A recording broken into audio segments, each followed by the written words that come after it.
lo que hemos tratado de hacer en esta primera sesión es justamente mostrarles cuáles son bases moleculares. Y cuando vayamos desarrollando el curso, vamos a comentar algunos de estos genes, pero ustedes en los seminarios van a hacer un poquito más, van a profundizar un poquito más sobre estos. No mucho, porque tampoco son muchísimos los genes que vamos a hablar en los seminarios. ¿Ok? Entonces, los procesos moleculares fundamentales, que tenemos lo que son los factores de transcripción, que hemos visto ya en genética, ¿a qué se refieren estos factores de transcripción? Son este conjunto de moléculas que se van a unir a zonas promotoras, principalmente, o sea, que están fuera del gen, para que este gen, de lo que es no funcional, se convierta en funcional, ¿no? Entonces, estos factores de transcripción, como dice acá, son proteínas con dominios que se unen al ADN de las regiones promotoras o potenciadoras y van a interactuar generalmente con la ARN polimerasa y otros factores de transcripción para que se regule la cantidad de ARN mensajero. ¿Sí? Se tiene más o menos la idea de la siguiente, ¿no? Tenemos un gen, ¿okay? Tenemos dos copias.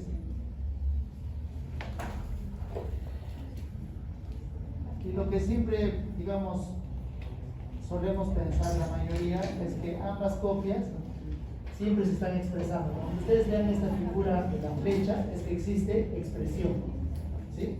Eso es generalmente pensamos.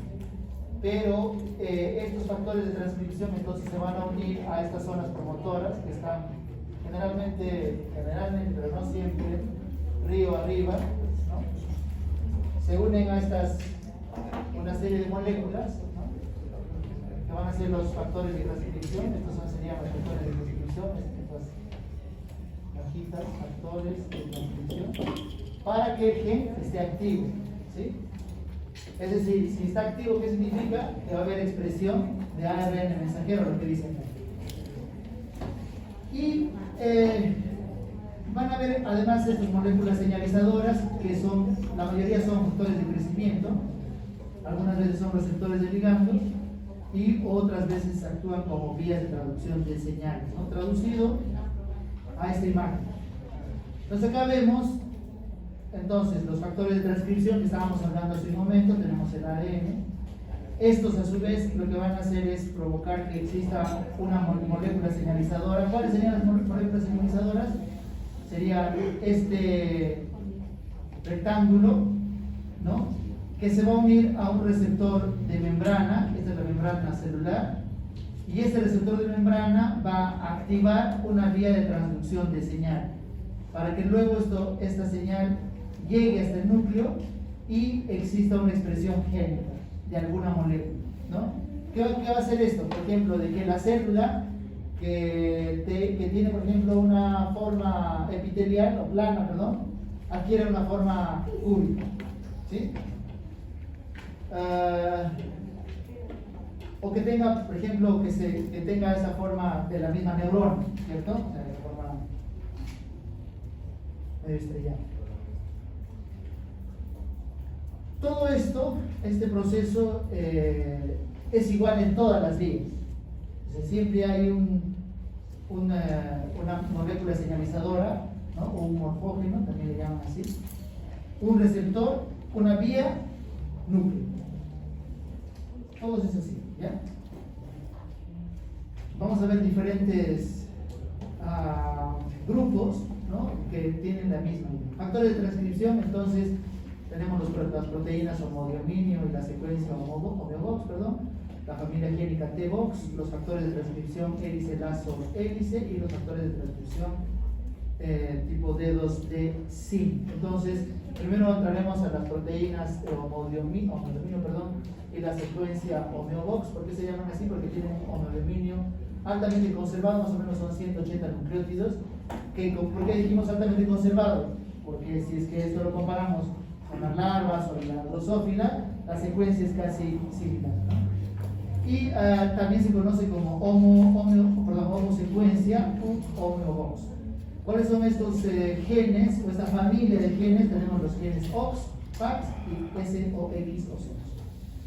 Entonces acá vemos estos dominios, digamos, acá tenemos el homodominio, ¿no? Que justamente va a formar, digamos, una proteína de 60 aminoácidos, ¿no? Tenemos la parte, digamos, central, hay una región bisagra, una región variable, y acá tenemos este extremo, la región N conservada, ¿no? Y estos homodominios, digamos, tienen una peculiaridad de unirse al ADN en forma de hélice, ¿no? Vamos a ver a qué se llama genes OX. Bien, en el ser humano son 39, es importante entonces en la segmentación rostro caudal, es decir, ustedes van a ver al embrión, ¿no? En cierta etapa, habíamos dicho, y hay una cierta especificidad para decir qué cosa es la región craneal y qué cosa es la región caudal, pero no basta eso, no basta solamente decir ya esto va a ser anterior o posterior o qué va a ser craneal o caudal, sino que para que diga específicamente, por ejemplo, se forme el cuello, se forme los hombros, etc., tiene que haber una especificidad de la expresión de ciertos genes, ¿no? Entonces estos genes OX son importantes para la segmentación rostro-caudal, ¿no? De arriba o cráneo-caudal si desean, y también de los miembros, o sea, para que se diferencie brazo, antebrazo, mano, ¿sí? Y también del intestino, ¿no? Intestino delgado, el ilio, el yuyur, etc. Y estas se van a activar en esta secuencia. Bueno, eso es una peculiaridad de 3'5', y estos genes OX a su vez están controlados o regulados por el ácido retinoico y estos además por modificaciones de la cromatina y los microARN, ¿no? ¿Qué cosas son los microARN? Son oligonucleótidos de 20 a 24 más o menos nucleótidos, como habíamos comentado, y que de hecho incluso estas tienen una función epigenética, ¿no? Entonces estos van a ser regulados por microARN y ácido retinoico principalmente. Entonces, miremos acá esta imagen de la mosca, ¿no? Entonces acá están los genes homeobox, en este caso están codificados como los del grupo B, por ejemplo B, y según en la parte BX y ANT, ¿no? C. Y por ejemplo, acá van a ver genes que van a estar expresados, van a estar en esta posición, que justamente van a formar algunas partes de esta mosca, ¿no? Por ejemplo, las alas y la región torácica, ¿sí? O sea, la expresión de estos genes es necesaria para que se forme la parte del tórax y también las alas, ¿no? O la expresión, por ejemplo, de B9 o del ABDB,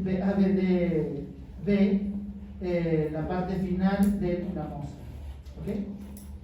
Y en los mamíferos, acá específicamente en el ratón, cuando ustedes vean los genes y estos genes estén en minúsculas, como ven acá, significa que es un animal mamífero inferior, ¿no?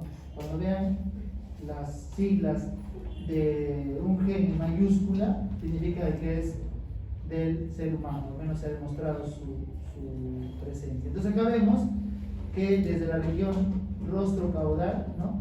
Rostro-caudal, van a ver genes del B1, por ejemplo, en el ratón va a estar expresado en esta zona, en la zona más craneal.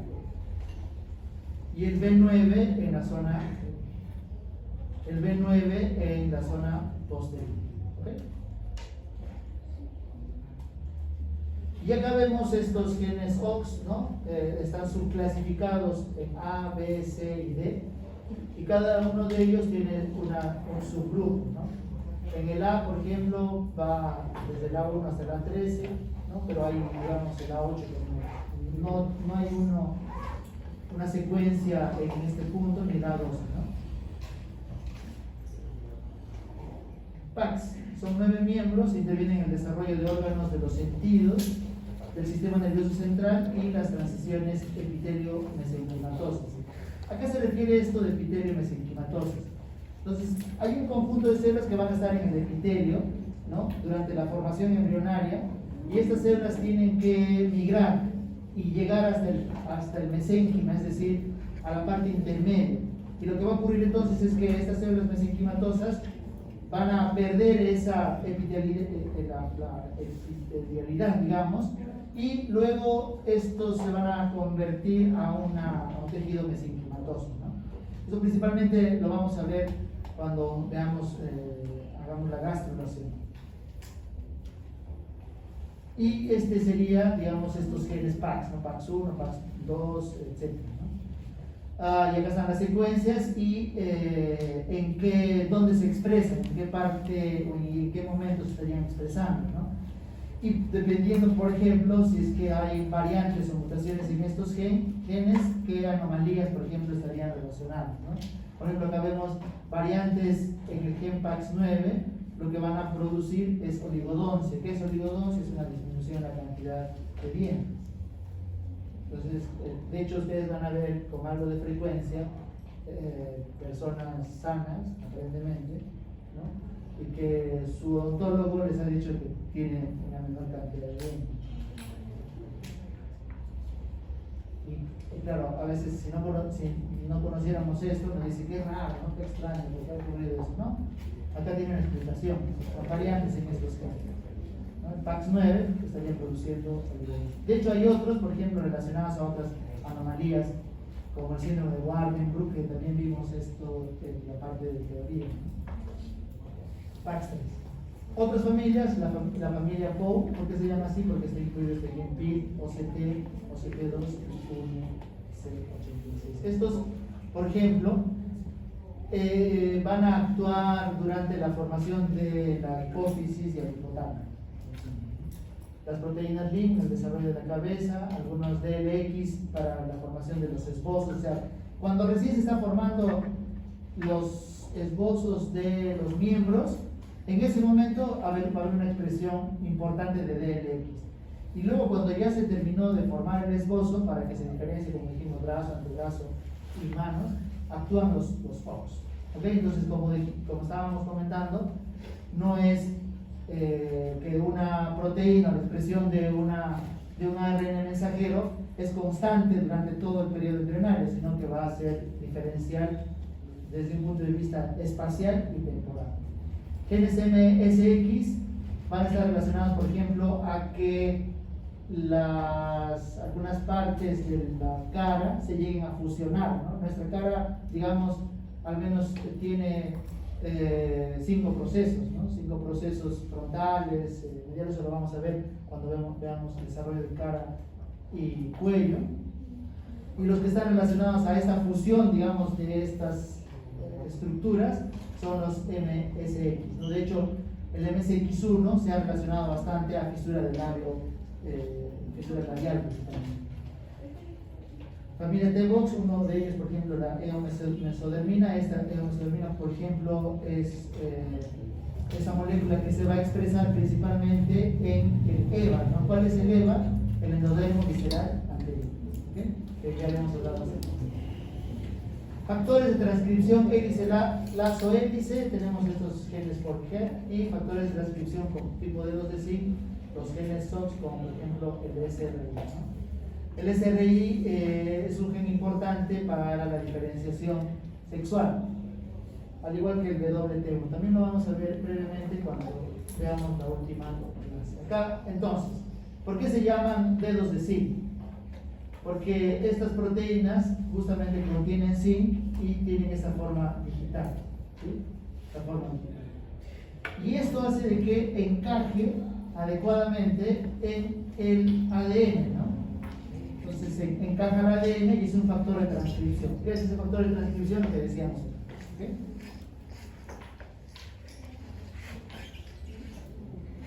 Lo que les decía hace un momento, ¿no? El OCT3 y el OCT4, por ejemplo, es importante para que las células de la masa celular interna sean totipotentes. Deja de expresarse OCT3, OCT4, entonces ya empiezan a diferenciarse en epiblasto y hipoblasto, por ejemplo, ¿no? O, por ejemplo, para la formación de cristalino tenemos justamente estos genes SOX, ¿no? Que se unen al PAX6, o la formación del cartílago, o la misma cresta genital, ¿no?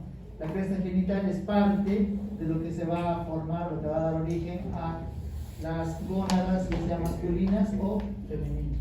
En este caso tenemos el SOX9, ¿no? Que se une a este factor esteroidogénico, por ejemplo, para dar origen a la hormona antimujer. Entonces tenemos ahora las moléculas señalizadoras. ¿Cuáles son?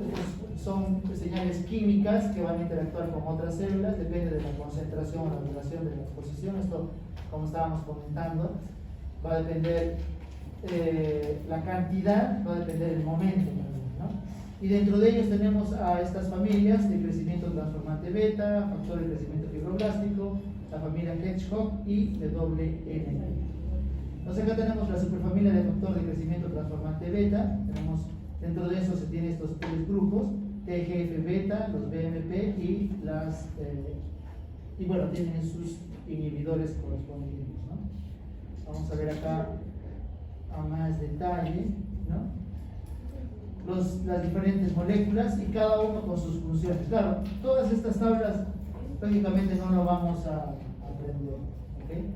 Si viene alguna pregunta de esto, me dicen, doctor, usted dijo que no obstante, esta tabla, pero cuando hagamos ya específicamente, por ejemplo, el desarrollo neuronal o, por ejemplo, veamos el desarrollo sexual y hablemos de algunos de estos genes, claro, lógicamente esos que estamos hablando, que son pocos, o vamos a mencionar pocos, les vamos a preguntar, ¿no? Por ejemplo, dentro de este grupo está este nodal, ¿no? Este nodal es importante para que se forme la línea primitiva, y esta línea primitiva es importante para que exista esta simetría derecha-izquierda, ¿sí?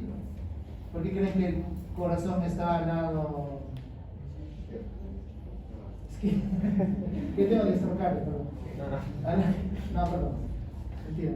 Al lado izquierdo, porque justamente está esta línea primitiva que va a hacer que justamente existe esta diferencia izquierda-derecha, ¿sí? Y esta línea primitiva se forma gracias a que justamente a la expresión de este nodal. Se expresa el nodal y se forma esa línea primitiva. Acá está, nodal, ¿no?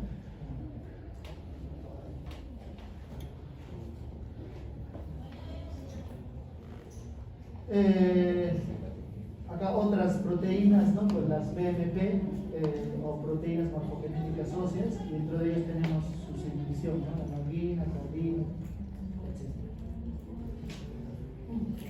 Factores de crecimiento, ¿no? Son 23 miembros y estos van a regular la modificación y su interacción con los proteoglucanos, principalmente paran con su complejo receptor.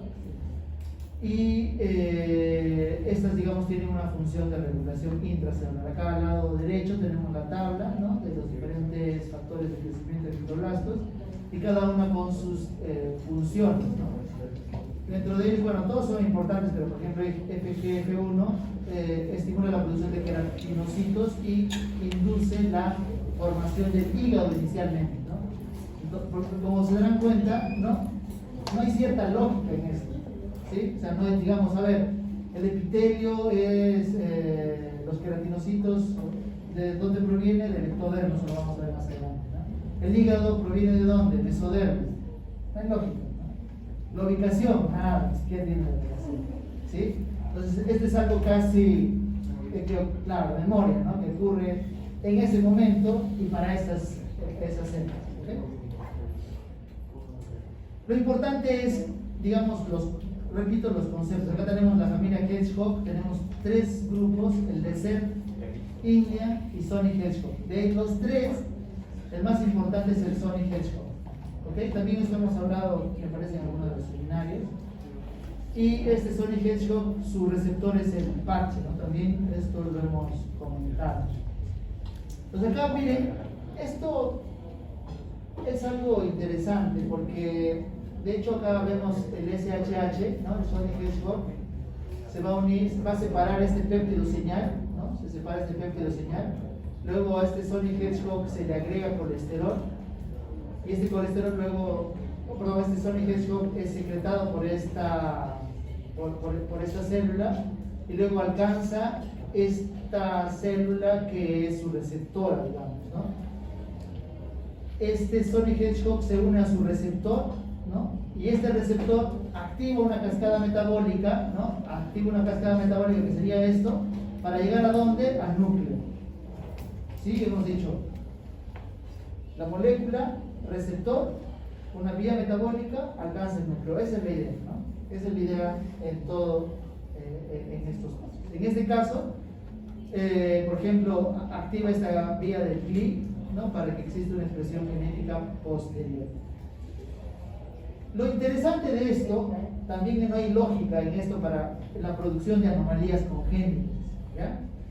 No es que, ya, ok, si el error está en la vía de Sonic Hedgehog, entonces los pacientes van a tener todos, por ejemplo, malformaciones cerebrales, malformaciones a nivel de las manos, oculares. No, no es así. Va a depender en qué punto está el error, y ese error va a estar relacionado a un fenotipo específico. ¿Ok? Entonces, si por ejemplo está relacionado variantes en el gen SHH, son pacientes que van a tener holoprosencefalia. ¿Ya hemos hablado sobre holoprosencefalia? Me parece, creo que no. Sí, sí hemos hablado.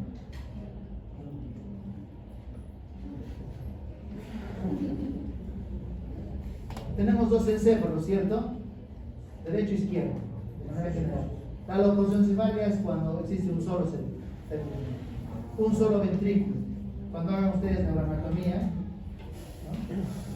De pronto, ya están en neuroanatomía.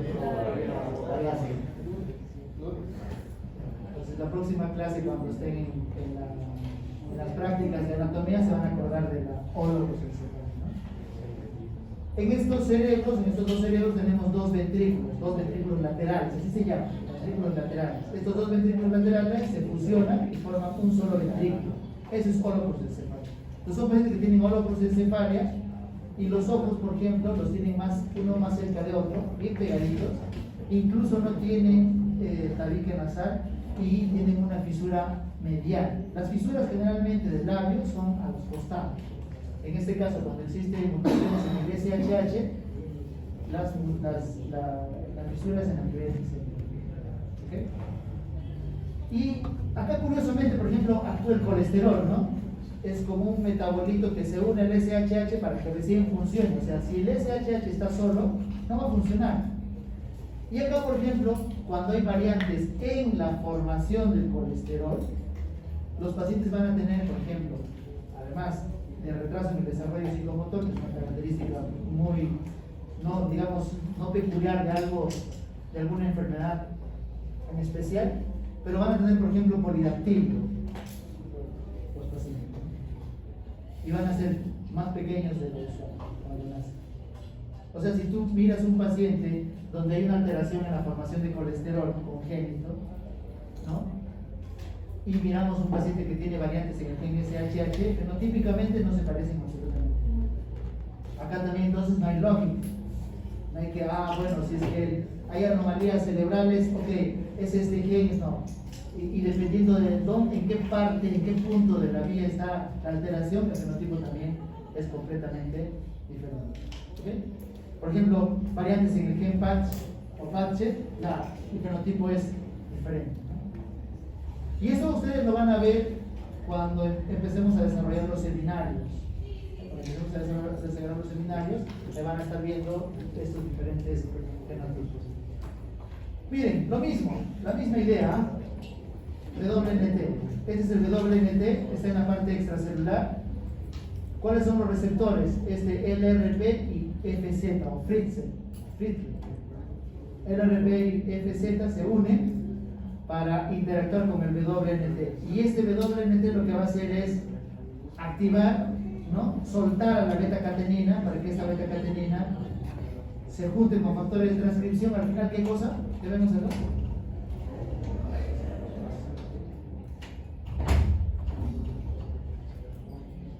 Núcleo, ¿no? Nuevamente, receptor, vía metabólica, la misma idea. Entonces vamos a ver las moléculas receptoras. Tenemos como actividad intrínseca de proteicinases, o seguramente lo han revisado cuando hemos hecho biología celular y molecular, y los segundos receptores, ¿no? Acá tenemos entonces este receptor tirosina quinasa, ¿no? Que se une al FGF, activa la vía RAS, ¿no? los factores de crecimiento transformante, factores de crecimiento, transformante de crecimiento, se unen a receptores 1 y 2, ¿no? Y van a estar relacionados a qué vía, a la vía SMART. Y bueno, al final, nuevamente como decíamos, va a llegar esta información a el MUX.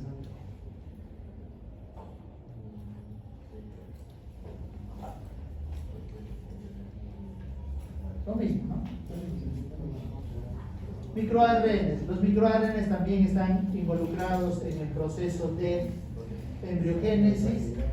Hemos dicho entonces son pequeñas moléculas de 20 a 26 nucleótidos. Tienen esta forma, ¿no? Al inicio este es un precursor de microARN, actúa un complejo de proteínas que van a escindir a este precursor de microARN. Luego este se va a unir a un complejo que se llama RIS. Y luego esta secuencia de nucleótidos se va a unir específicamente a una parte del ADN, ¿no? Y del ARN, perdón, el ARN diana. Y lo que usualmente hace, en este caso por ejemplo estamos viendo, lo va a escindir esta región, ¿no? Está relacionado por ejemplo a la gametogénesis, ¿no? Como los microARN de PIB y endo-SIARN. Y en las organogénesis, ¿no? Acá el ácido retinoico, ¿no? También es otra molécula, por ejemplo, va a regular, dijimos, la expresión de OX, ¿no? Pero este ácido retinoico también tiene su propia historia, en el sentido de que para entrar y actuar a nivel de la transcripción, por ejemplo, de OX, utiliza enzimas, diferentes enzimas, ¿no? Diferentes pasos metabólicos, ¿no? Que va a hacer de que ese retinol, digamos, sea completamente activo. ¿Okay? Bien.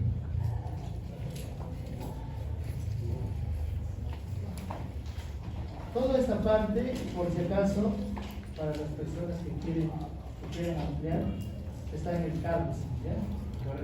Carlson.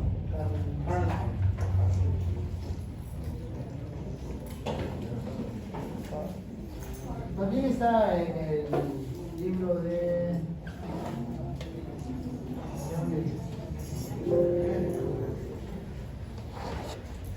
Pero estas imágenes como tal y las tablas